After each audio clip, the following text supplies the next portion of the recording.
This is Money Moves on VSiN, the sports betting network.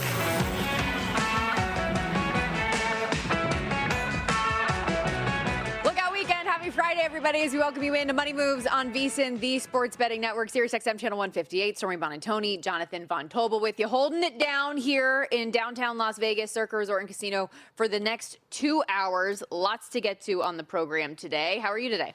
Feeling pretty good. Like you said, it's Friday, so looking forward to a weekend.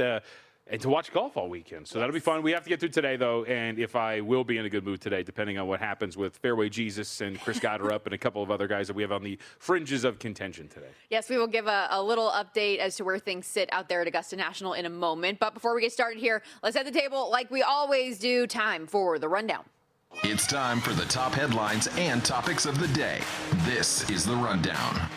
Loaded guest list per usual on a Friday. JVT guests galore beginning in about 15 minutes. Mike Palm, VP of Operations here at Circa, Golden Gate, and the D. He's going to join us in studio as usual. We will also have the one and only Will Hill, betting analyst, VSiN Contributor, catch all of his work over at Fox Sports as well. Give us some of his favorite plays in MLB. He also has a futures angle in the NBA we should discuss. And Zach Cohen, your buddy, your boy, Hardwood Handicappers, the dream team once every week on Thursdays. There you go. It was just yesterday. I was waiting for you. I got there. Just like how you lost track of the fact that it was the Masters after you had already watched it. You didn't understand what happened there. After you had already watched it. No, it's okay. Then I get my days mixed up every now and then. But that leads us to point number 2 here real quickly, that with the NBA playoff picture coming into focus here, today is a big day with positioning on the line. Today, to use my favorite word in the English language, you can ask me about my favorite word in the Spanish language as well, but the penultimate day of the regular season in the association, day off tomorrow for the NBA,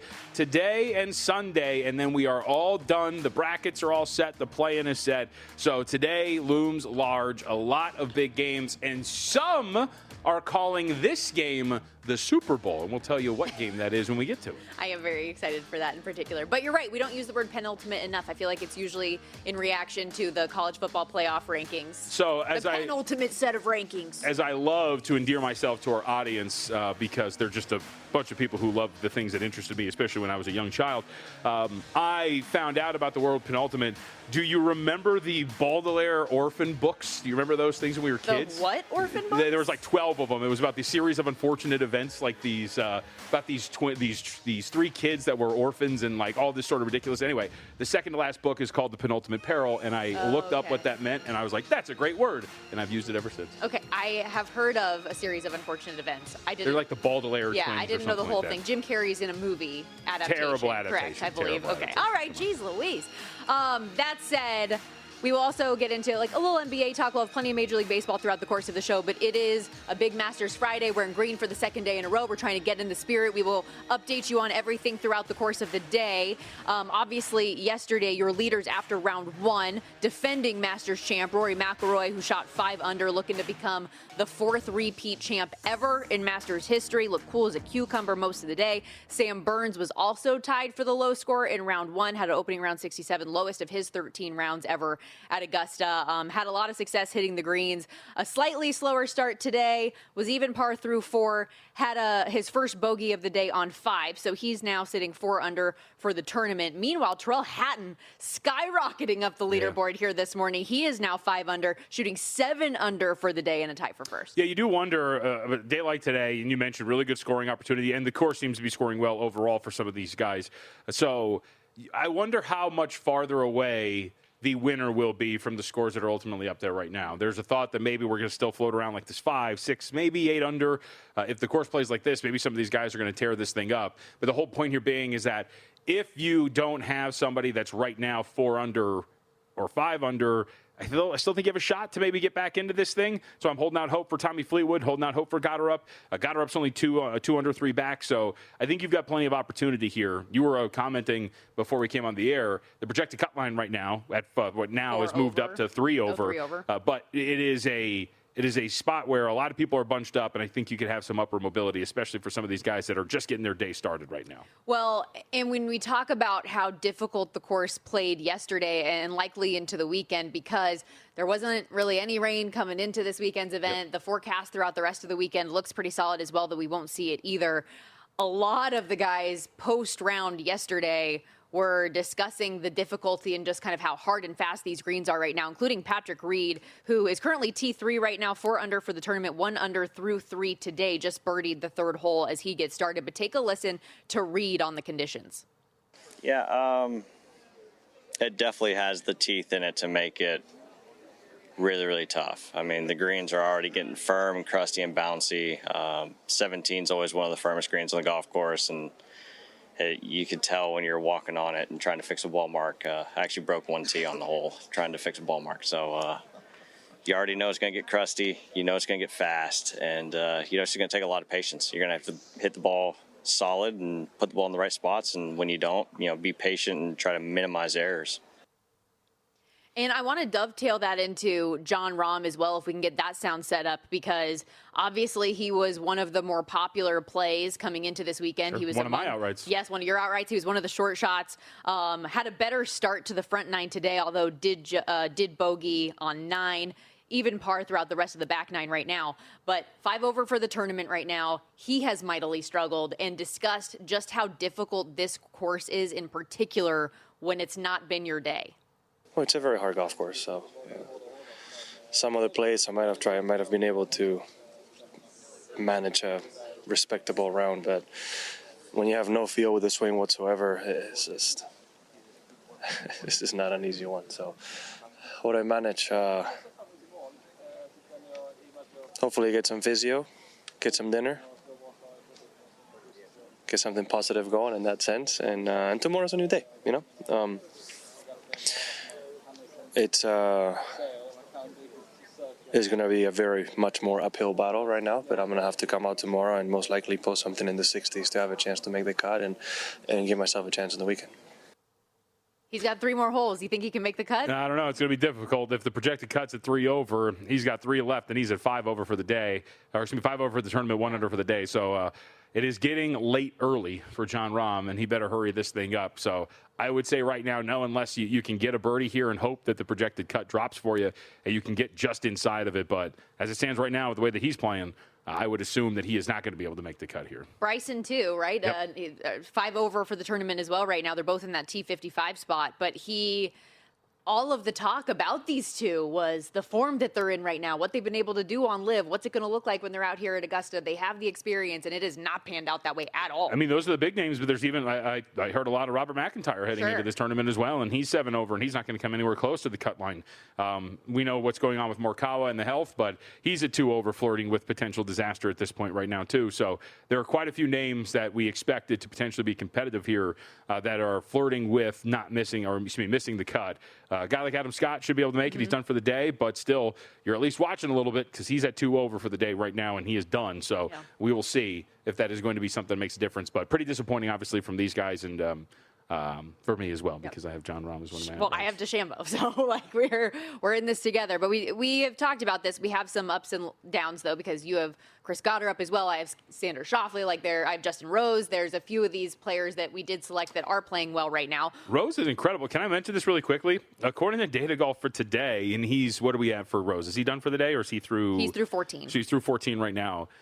Justin Rose has lost nearly 2 strokes putting today, and yet he is 2 under for the round and 4 under for the tournament. So actually, I mean, that's a pretty good sign for you. Usually the Rose putter is what kind of gets him through, especially in a tournament like this. Did you see the shot on the approach where it bounced off the green, speaking of how firm they are, and it hit a rake in the outside and then bounced back in? So got me a little lucky, but yeah, Rose, I'm surprised. I think it's a good sign for you, though, that his putter's been so bad. It was a bummer at the end of the day yesterday, just in general, the fact that he was playing as well as he was. He goes bogey to finish the round, and then bogey's the first hole of the day today, and you're like, okay, is this the beginning of the end already? Yet, to your point, he has found a way to maneuver himself to 4 under for the tournament, 2 under for the day. Speaking of in Rose, that T3 spot. I don't think he's very happy with this shot that he just had.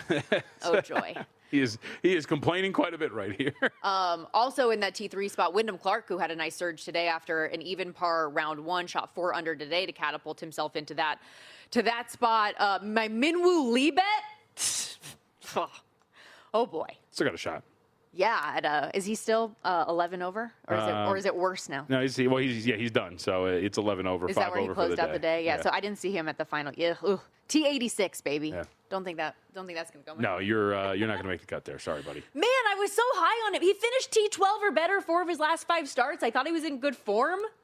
And golf is Augusta will do that to you. I was going to say golf, these majors, everything. It does seem, the weather, we kind of knew about this. The boys on Long Shots talked about it. But just listening to a couple of these guys, including Reed, that maybe the dryness, the warmth, if you will, the way the course has been baked, as they've talked about, has not caught them by surprise, but definitely has bothered a few of these guys. We can hit this coming up maybe with Mike Palm in the next segment because I know he is a bet on Chicago guy, but the Pirates at Cubs is coming up in 20 minutes. Did you have anything on that game today? No, I mean, we can hit it really quickly. So right now, what are we waiting for? A couple of minutes here until this thing gets started here? About 15. Let's see. Shota Imanaga getting the start for our guys, the Chicago Cubs. I think you can make the argument that Imanaga's deserved a little bit better through 10 innings of work so far.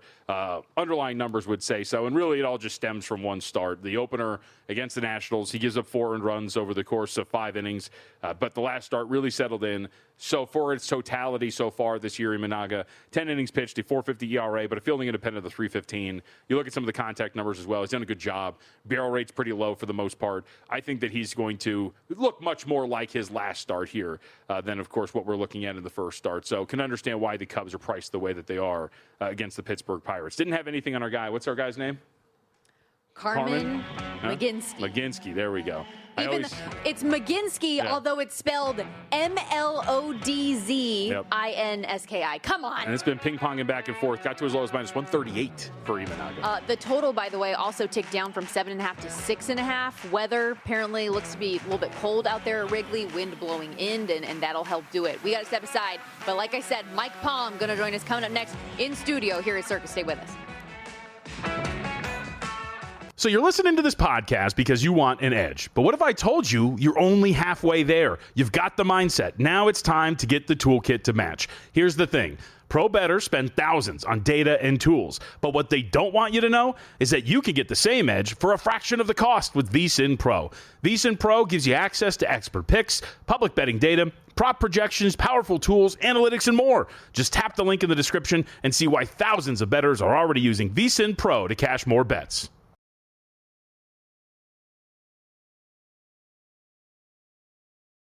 You're watching Money Moves here on VSiN, the Sports Betting Network.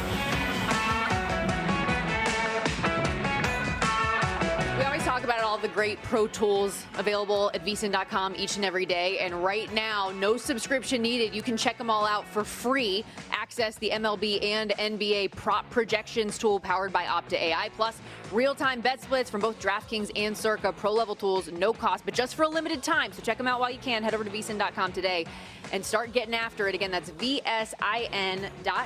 Stormy Buonantony, Jonathan Von Tobel with you back here on Money Moves. Speaking of the aforementioned betting splits over there at Circa. We're live, as always, in downtown Las Vegas, Circa Resort and Casino. Excited to have the VP of Operations here at Circa, Golden Gate and the D, Mike Palm, in studio with us. How are we doing today, buddy? Well, I'm trying to get over the shock and awe of seeing you here on a Friday, Stormy. Oh, come on now. Well, it's Jonathan and rotating hosts. I mean, that's what I normally have to prepare for. It's on vacation. I should get first billing, I think, is really what it is. It shouldn't be Stormy Buonantony and Jonathan Von Tobel. It should be Jonathan Von Tobel. Or JVT and Friends would be a good title for this show. I just say it first because I'm the one saying it. We can swap every now and then. If you want to lead, that's fine. Be appreciated. All right, let's do it. No worries. Next segment. Welcome us back. Do the whole bit. But, Mike, I asked how are you doing, but I say that kind of sarcastically because you came in here in a bit of a tizzy. Well, we don't want to bore the people with these details, but trying to find a lost package with the U.S. Postal Service is very infuriating. So, as a host, I wouldn't have brought that up, just to let you know. I know. Yeah. Well, then because you focus on betting-related information. That's correct. That's correct. All right, hockey. Let's first off, we have. You're crushing it. Well done. What a transition. I mean, come on. I think it was better than yours, but let's just we'll let it go. All right, National Hockey League tonight. What are we looking at? We have literally nothing. Tonight is an unbelievable day of scheduling by the NHL that we don't have a game. We have a full slate yesterday and tomorrow. I want to talk about two things related to hockey. There are 6 games tomorrow where both teams have huge playoff implications, right? So it's a pretty good betting day. How about this, Stormy? How does this strike you? The Senators, at 94 points, right now technically hold the second wild card.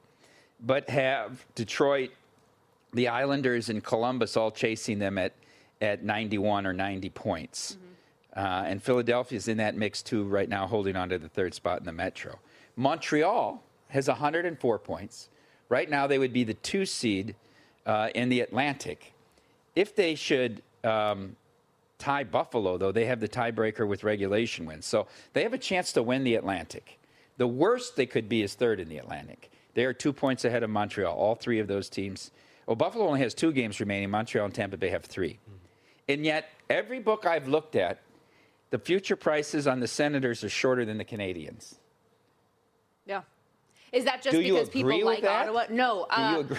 It's funny. I heard, so we had Josh Ingles of Covers on the program yesterday, and I heard him bringing up kind of the same conversation points earlier this morning, talking about how it doesn't really make a whole lot of sense. And is that just a respect for Ottawa type of a thing, or how do you see it? I don't know. I mean, do they think Olmark's better than whatever Montreal's going to put in net? But I don't know. Montreal, I think, is a young and fast team and is going to have a better spot in the playoffs as a 2 seed possibly, or even a 1 than a second wild card.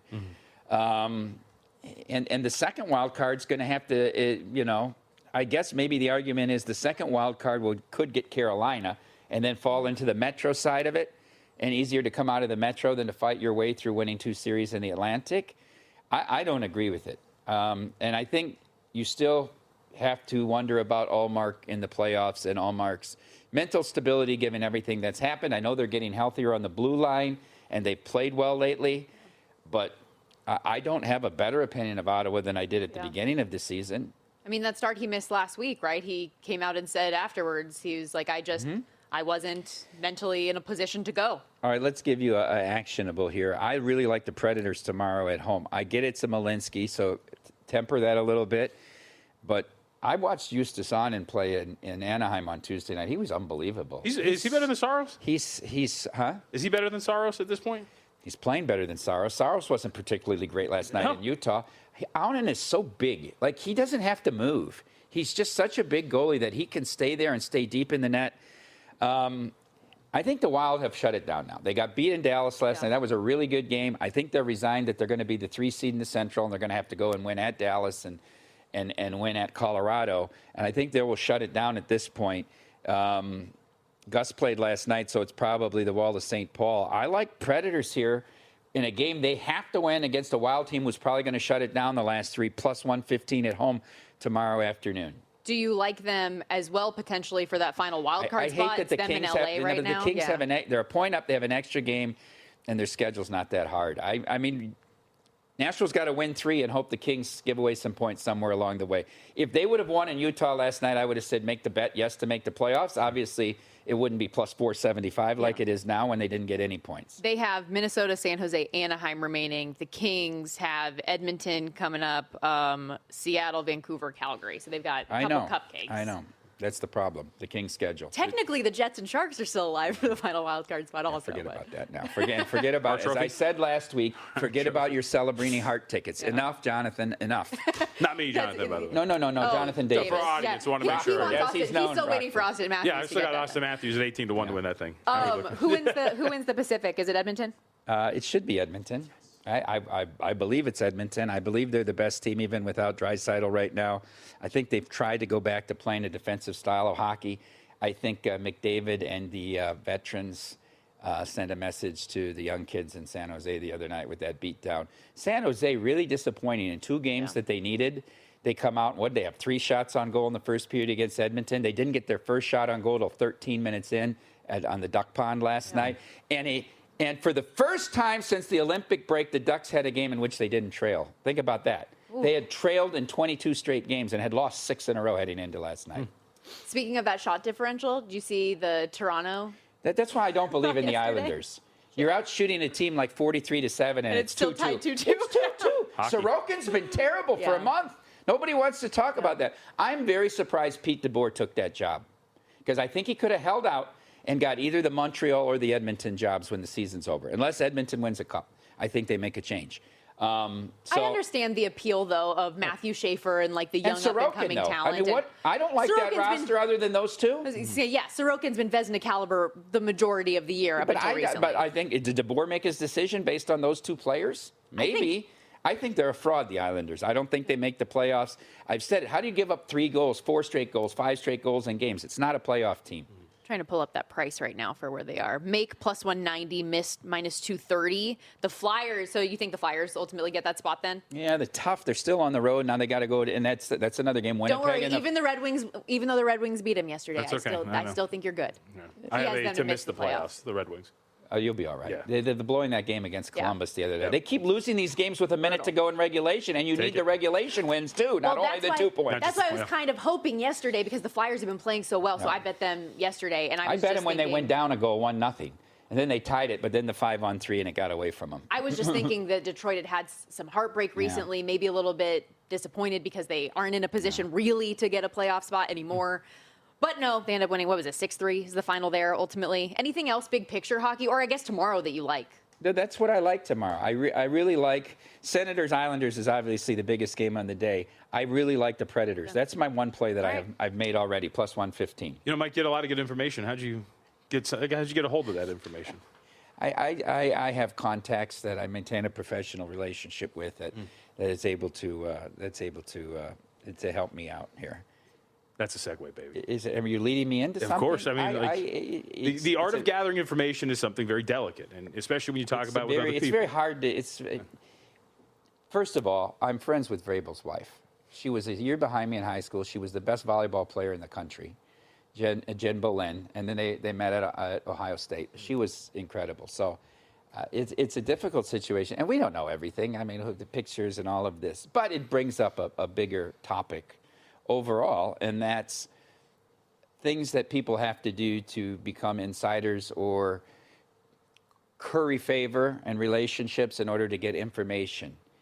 Do those working in the hockey media have those same type of issues? I mean, have you ever... Why are you laughing? That's a serious question. But in what context are you phrasing that? Like, what types of things are you trying to say? Well, I'm trying to say have personal relationships that may go... Of course, personal relationships that are may go important. beyond professional. No, you should not have that. Well, ever. you should not. Okay, that's an easy thing to say. You should not. But we don't live in a classroom. We live in the real world, Stormy. I will reach out to Greg Wyshynski and find out. Not everything's black and white, dog. 100%. You're the one that brought it up. Yes. You're the one that brought it up. I didn't. I thought you wanted to talk about it. I did. I sent it to you already. I didn't respond. I know, but you asked me and I sent it to you. No, it's. I know it's just performative for you because you're never going to talk about what I want to talk about, but I at least respond to your texts. Very true. The basis of all of that, because to your point, we don't actually know anything, but JVT and I have talked about it a lot off air. The appearance of things is not anything professional in any walk of life. Like JVT and I would not ever. If there was a picture of us standing on a rooftop holding hands, people would ask questions. You know, yes, like it's just that's true. It's inappropriate and it's unfortunate. If any of those allegations were to be true for, I think, any woman in this industry that tries to present herself a certain way and have integrity. You're watching Money Moves here on VSiN, the Sports Betting Network.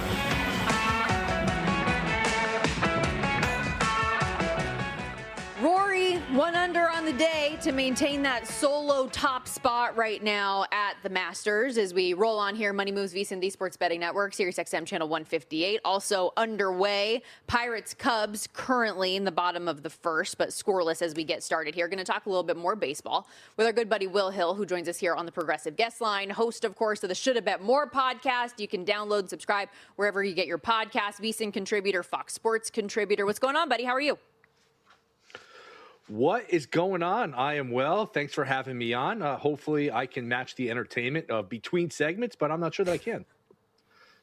It's after we ended the last segment on the topic that we did, we went down a bit of a rabbit hole that we probably didn't need to. Oh, speaking of rabbits, Lola Bunny, too, last week. That was fantastic. Oh, So, yeah, we've got a lot going on here on this show. Too much happening, Will. That said, let's stick to the facts, shall we? And get into a little MLB action because I know there are a handful of plays that you are looking at this afternoon and evening. Starting with Arizona Philly, what do you like?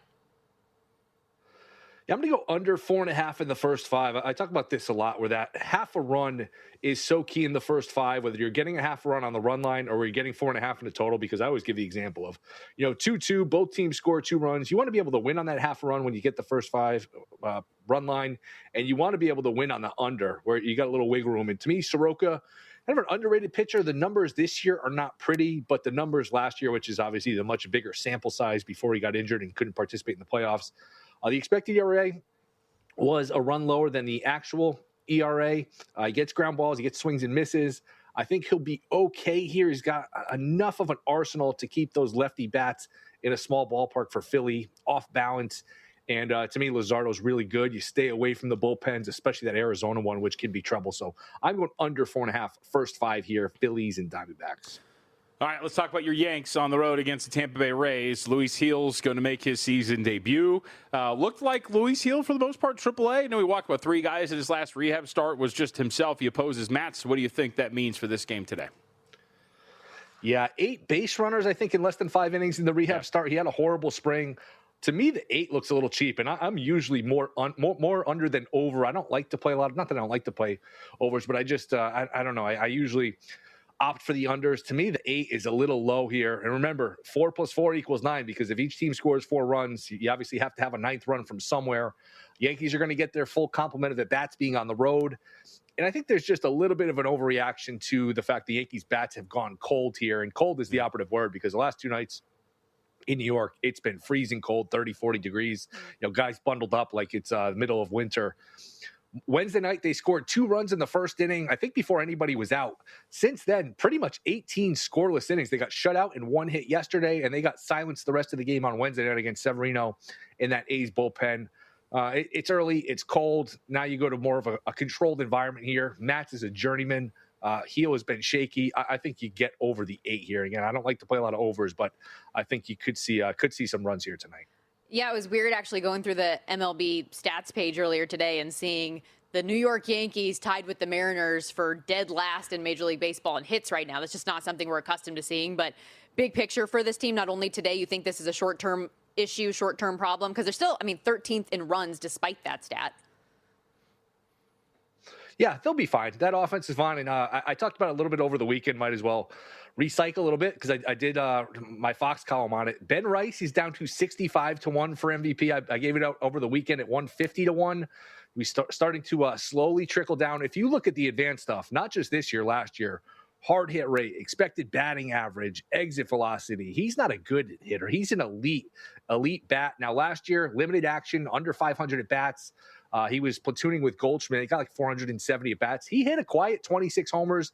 The expected batting average was 281 to the 255 he actually hit. He's off to a good start. He's got 3 homers already, 11 games, 11 walks, 100th percentile, which is pretty good in hard hit rate. So it's coming down a little bit. I don't expect him to win, but at 65-1, I think there's worse bets you can make than Ben Rice MVP. Do you think you have a higher success rate in terms of hitting that bet, or Jazz Chisholm getting an ABS challenge correct? Has not been good for Jazz Chisholm, who I think before the season declared that he was going to go for 50-50. And there's one account on Twitter that updates it nightly, and I think he's stuck on like 0-3 or 0-4. And he loses an ABS pretty much every night, and often in low leverage calls. So it's funny to see not just the umpires get embarrassed, but sometimes the players, in terms of like when to use them, how sure are you? There's a lot of strategy to that, and not everyone is as good as everyone else using the system, to put it politely there. Let's go over to Angels Reds. JVT, your squad. Not a great series with the Braves, dropping each of the last 2 by 5+ runs, but you got Jack Hanowitz going today against Chase Burns. In terms of the odds, Cincinnati bet out a little bit here, -180 to -190 as far as some spots. Run total 9. What's your approach? Yeah, the Cincinnati's a justified favorite. Burns is really good. Kokonowitz walks a lot of batters here. Neither offense has been great, but I am going to try to pinpoint my handicap, isolate it as much as possible. I'm going Angels first 5 team total under 1.5. Team batting average is right around 200. They're striking out a lot. And here comes Chase Burns, who is elite. I don't know if the innings limit's going to be there in terms of like qualifying for a Cy Young, but man, the stuff is certainly good enough. He's got a sub-1 ERA, the whip, the strikeout numbers, all of that is outstanding. So I just want to get in, get out. You could also play earned runs under, but you worry about getting burned if he gets left in for like the 6th or 7th inning and gives up a couple runs there. So 6 of one, half dozen of the other. I'm going to try to keep it as simple as possible and go Angels first 5 team total under the 1.5. All right, before we move on to the association, you mentioned some of the futures in the awards markets. Any other futures, like from an AL or NL pennant or World Series, that you've added here in the first few days after seeing some of these teams for about 13, 14 games? I have not added anything else. I guess one season takeaway so far. I know they don't have Soto. I picked the Mets to go to the World Series against the Orioles. Orioles haven't started great, but they've been okay. Yeah. Mets don't have any pop. I think they're on pace for like 75 homers. I know, small sample size. They'll come around. But you look at the lineup, they really didn't replace Pete Alonso with a lot of pop. Bichette and Polanco. We'll see here. I'm a little concerned with the Mets just in terms of the lack of power so far. But again, it's such a small sample. I always say this. If a team goes 4-6 over some stretch around Memorial Day, people don't even notice or care. When you go 4-6 to start the season, it's like the end of the world. So long season, as we know, but teams starting to show some signs here of who they are. VSiN betting analyst Will Hill joining us here on the Progressive guest line. Rory McIlroy, by the way, extending his lead out to 2 at the Masters, going birdie on his 2nd and 3rd holes of the day. Speaking of which, Will, what are you sweating out here this Masters weekend? What do you have? Anything that you've been looking at as we've gone out here? I took a little Scheffler just because it went over 6-1, so I kept it light. It's funny. Golf is not my main sport, to say the least. So I talked about this a little bit the other day, where it's hard because you try to all right, who should I bet? Who should I tail? You listen to one show and one guy likes 4 or 5 different guys, and then somebody else likes 4 or 5 different guys. If you listen to like a half hour, an hour of content, you basically hear every golfer on the card getting bet, and it's hard to pinpoint it. So I just went simple with Scheffler. I see he's up to like 12-1 now. Thinking about maybe going back in, but I kept it simple. I thought the price on Scheffler got to the point where kind of an obligation to bet it. All right, let's go to Coach of the Year in the association. Second to last day of the regular season today. Season wraps up on Sunday. These are regular season awards. Coach of the Year, who do you think is going to take it? I'm surprised Missoula is still 2-1. I was doing the Wednesday show, Wednesday night primetime with Femi Abebefe, and I started to get texts that a lot of people on NBA Countdown said it was Missoula. Mannix said it was Missoula. Bill Simmons, who's a voter, and Mannix is a voter. I know they're Boston guys, but they both said Missoula. I just think this should be more of a toss-up. I know, kind of an odd guy, and the Pistons have their certainly narrative to be the 1 seed here. He's got a great case, and this is a situation. Just because you pick one guy doesn't mean you hate the other guy. I'm surprised You're getting the 2-1 or a little north than 2-1. I think Missoula is very live to win this award. So I just think from a price standpoint, Missoula is worth a bet. I would not be surprised at all if he won this award. Will, you're awesome. Thank you so much for the time. We appreciate you. All right, see you. Thanks for having me. Will Hill, everybody, follow him on X at @NotTheWillHill. And, of course, like I said earlier, download, subscribe, the Should Have Bet More podcast. Do you agree with that thought process on Missoula? Oh, yeah. I've got him at 8-1. Yeah. We I knew that, talked but about, still current betting odds. Oh, yeah. No, I think that it should be like a -110 both ways type of deal. There's only 2 guys that are going to potentially win this. I think Biggerstaff's run with the Pistons post Kate Cunningham lung injury is probably going to really help him in some cases. That's a really good coaching job for a team that I thought was going to fall off without Cunningham, but they did wonderfully. So if you wanted to get in at 2-1 or better, I think it makes some sense here if you were looking at Missoula, because I do think this is more of a 50-50 race, if you will. Also worth noting in terms of the Eastern Conference, +175 favorites on Boston right now. They're 3rd on the board to win the NBA title at +550. OKC +120 favorite to win it all. Still crazy. San Antonio 5-1, and your beloved Nuggets at +850.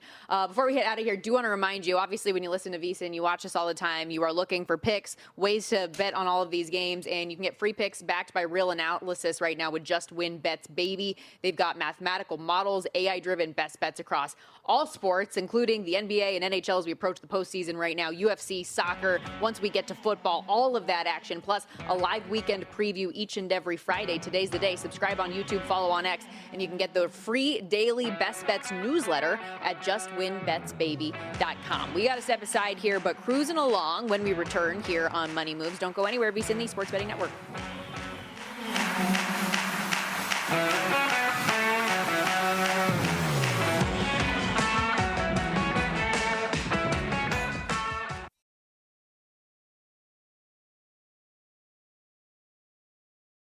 You're watching Money Moves here on VSiN, the Sports Betting Network.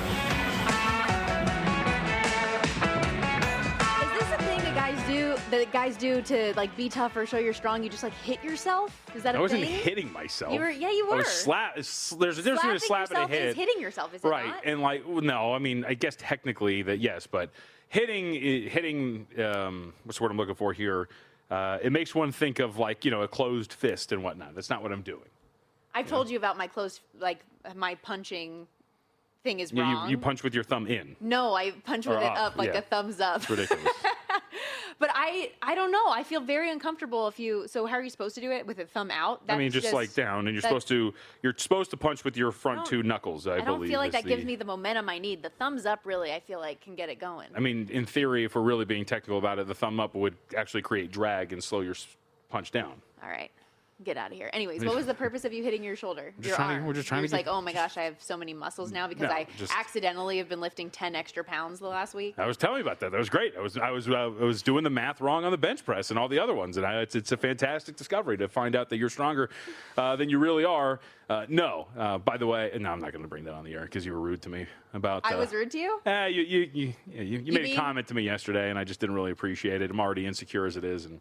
You mean like when Mike Palm was on earlier and you guys were giving me grief about bringing up something non-betting related, and then you closed the segment bringing up something non-betting related? Yeah, that's awesome. The whole bit.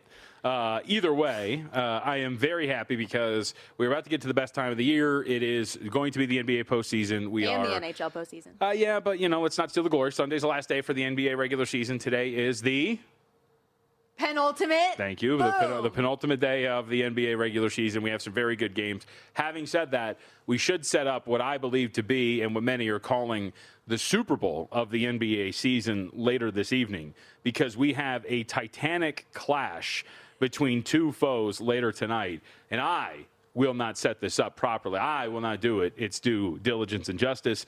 Brian Windhorst of ESPN on Get Up Earlier today. Please take it away. We have arrived at the tanking Super Bowl. I think we have arrived at the tanking Super Bowl. I think it merits what we have to watch tonight. We've worked for months to get here. The teams have worked hard. We have arrived. I give you the Memphis Grizzlies versus the Utah Jazz, a game that nobody, and I mean nobody, wants to win. If Memphis wins this game, they could lose 7% chance at the top four. If Utah wins this game, they could lose 10%. You know what Utah has gone through? They could lose 10%. Okay, so here's what's going to happen. Memphis has 12 players out tonight. I think it legit might be 13. And another who's listed as doubtful. 90% of their salaries are on the bench tonight. 90% of the salaries for the Memphis Grizzlies on the bench tonight, and they are taking on the Utah Jazz on the road as 3.5-point dogs. Totals 248.5. The Jazz minus 162 moneyline favorites. You said it 3.5. Despite entering this game on a 10-game losing streak, most of which by significant margin. Yep. This is what a perfect tee up by Windy this morning. It is. It's huge. Now, that the Jazz do have something going for them in that Sacramento is an underdog and will play Golden State today. So even if they catastrophically, or if they can win the game or lose the game, either way, you're hoping maybe Sacramento, and the reason why I bring this up, Sacramento's coming off of the ridiculous game in which they fouled Seth Curry, right, and there was an investigation into them. Well, it's not even that. It's they have to put their best foot forward because they can't be viewed as these ridiculous team that is actually trying to lose these games on purpose in the final minute. So it's an incredible night tonight with these two teams going at it. I would not really bet anything on this. I would not want to be a part of this at all. I don't think anybody's going to watch it. But it is incredible theater, is the way that he put it today. If they end up winning this game, what it could do for them. Yeah, that was the part that I was waiting for. Is I don't know if anybody should bet this. I don't know if anyone should watch this. I actually know for a fact no one should watch this. What you should be watching, by the way, though, in addition to us, of course, is keeping tabs on the Masters, where Rory did it again. Another birdie, 3 in a row, out to 8 under. Solo leader right now, 3 strokes ahead of Justin Rose and Sam Burns. Rose, again, we talked about it a little bit earlier, though, creeping up himself. But we'll get back to the NBA because in addition to what is the tanking Super Bowl, there are some pretty notable and important games in terms of playoff positioning coming into tonight. Yeah, let's go OKC Denver first. Now, it's a big point spread, but it does really matter. And what the Nuggets want to do here really does matter. So Cavs are sitting everybody, right? Yes, Cavs are sitting everybody, but Nuggets and Thunder is where I was going. Thank you very much. Oh, sorry. I thought you said no, come Cavs. on. Maybe I did. It's your fault either way. OKC and Denver is where I wanted to go. 11.5-point spread. When you look at Denver and what they want to do, everybody's questionable right now at the last look. I will double-check to see what the injury report here is. So you have Christian Brown, Aaron Gordon, Cameron Johnson, Nikola Jokic, and Jamal Murray all listed as questionable to play here. Now, why this matters, Denver's not clinched home court advantage yet in the postseason, i.e., like they have not clinched a top 4 seed in the Western Conference. They need to win at least one more game, and if they win one more game, then they can guarantee finishing ahead of Houston. So they only have 2 games left, today and Sunday. Do they sit everybody here and then play everybody against San Antonio with the hopes of potentially doing it? Or do you just take your free win here, which is the other side of it? You have Alex Caruso, Shai Gilgeous-Alexander, Isaiah Hartenstein, Chet Holmgren, Isaiah Joe, A.J. Mitchell, Kaysen Wallace, Jalen Williams, and Jalen Williams all out officially for the Oklahoma City Thunder tonight. They're resting everybody. I would assume, and Kelly Bidlin and I were texting about this a little bit earlier today, that this is the day that the Nuggets are going to try to get their win. They need it. They need to get a victory. They need to clinch at the very least a top 4 seed in the Western Conference. And they can still finish as high as third. We've talked about this. Hey, what do you want? Do you want to prioritize seeding, or do you want to prioritize health and rest for your guys? Because in theory, Denver could play both of these games. They could play this one, and they could play against San Antonio and try to get to that 3 seed, or they could just win one of these games and try to get themselves home court. It's probably what they're going to do. They've talked a lot about health and being ready for the postseason. Health has been a big issue for them throughout the entire regular season. So my assumption here is that they don't care that they have to face OKC in the second round should they move on. It's more about getting that home court advantage. So I would expect all these questionables are going to turn into available for the most part. Everybody's going to go tonight. So how do you handle it? I think there's a couple of ways. I like Kelly's angle here. Team total for the Denver Nuggets, if you wanted to go in that direction, 122.5. Going out, getting a win, not asking them to cover a spread, but asking them to go over a team total with everybody available against the Oklahoma City Thunder team that is going to be much lesser defensively, I think makes a ton of sense here for Denver, too. What's that number again? 122.5 is what I'm looking at on my screen. I am going to bet that in our commercial break. So I think that's a really good way to attack it. Not asking him to cover a number or meet that market expectation, but instead just asking him to go over a team total here tonight is going to be worth looking at. So that is the way I think you should probably go. So what I was looking for, and I'm curious if you can help me find a dance partner, is I'm in complete agreement with everything on Denver. They're obviously an 11.5-point favorite in this one, but the expectation is they're going to win the game. They're going to do everything they can with OKC resting everybody. I think similar standpoint of the Hawks having been held out of being able to lock up the Southeast Division. They have an opportunity today to do that. Top 6 seed in the balance. They're minus 340 money line favorites, laying 7.5 against a Cavaliers team that is going to be resting everybody too. No Donovan Mitchell, no Jerry Allen, no Sam Merrill. I think Tyson's still questionable. Jalen Tyson's been upgraded to probable. Upgraded to probable. Yeah. Okay, so with one of them, but still like 3 very impactful players to what Cleveland wants to do, not going to be playing in this game. So if I parlay the 2 of them together, we're only at minus 189. I need one more team to throw into this thing. Who should it be? I mean, you don't have to use a basketball team, do you? That's true. Do you have another? You can go baseball if you wanted to and use one of these big favorites. Hockey is my thing, and we don't have any games today. Or tie it into a game tomorrow if there's a price already listed here. You could do that if you wanted to go in that direction. I mean, I guess with Mike being so high on Nashville tomorrow, maybe that's an angle to dovetail it into. Do you want to go with we can talk about Orlando, for example. Orlando gets the Chicago Bulls today. Now, do you want to trust Orlando is one question, but again, Orlando has plenty to play for. Chicago has nothing to play for. Magic are relatively healthy. Wendell Carter Jr. has been upgraded to available. Still no Jonathan Isaac, as we know, but they have everything in the world to play for here. Again, trying to dig their way out. They're such a big favorite, though. That only gets you to minus 152. Okay. Well, minus 152 is not too bad. Can we trust Charlotte? I mean, because that's a gotta have it type of a game, too. I mean, Charlotte has everything to play for against Detroit. The problem is, and now here's the thing. So the Pistons are actually not resting anybody. Now, Kevin Huerter's probable is the only notable name on the injury report. We expect that everybody's going to play for them. Again, they have the 1 seed locked up. I think the problem you run into is trying to guess, all right, what are these rotations going to look like? What are they going to do? How often are these guys going to play? One would assume that we're not going to get the full complement of minutes from these dudes as they have nothing to play for, and Charlotte, again, by that extension, does have it. So I would think that you'd be in a relatively safe position to at least ask Charlotte to achieve what you're asking them to do, which is win this game against Detroit. But as we have talked about with the Hornets, one of the big problems for them down the stretch here has been the weight of the losses they have taken in these games that they have needed, and this is, again, one of those games, they have fallen flat. The Celtics game that they just played, they lost to the Celtics in the game prior, the 76ers, these massive games for them, and each one of these now is very important for them in their seeding, they have fallen. So can you trust the young team to get it done in high-leverage spots? All right, we can continue this conversation throughout the course of the show, figure out who that team is. Maybe I want to throw in two more, but with the NBA and the NHL postseason, both around the corner, do want to make sure we direct you back to VSiN.com because we have so many free tools available to help you bet smarter this postseason. No subscription needed either for a limited time. If you go to VSiN.com, you'll get all free betting splits from DraftKings and Circa, plus free MLB and NBA prop projections as well by Opta AI.